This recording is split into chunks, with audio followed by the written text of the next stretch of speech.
2025 3/28 அரசாங்கத்தால் வெளியிடப்பட்டுள்ள வர்த்தமானி இலக்கம் 2430 அமைய சுவீகரிக்கப்பட உள்ள நிலங்களை பாதுகாப்பதற்காக வெற்றிலை கேணியில் மக்களுக்கான நீதி அமைப்பினால் சட்ட ஆலோசனை முகாம் இன்று இடம்பெற்றது.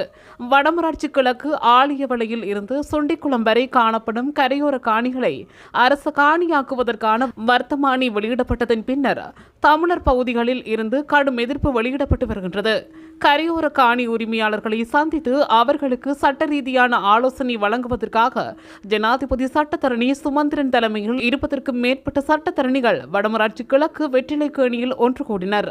ஆலியவளை தொடக்கம் கட்டிக்காடு வரையான மக்கள் அதிகளவானோர் குறித்த சட்ட ஆலோசனை முகாமில் பங்கு கொண்டு சட்ட ஆலோசனைகளை பெற்றுக் கொண்டதுடன் அவர்களிடமிருந்து சட்ட ரீதியான தகவல்களும் சேர்க்கப்பட்டன.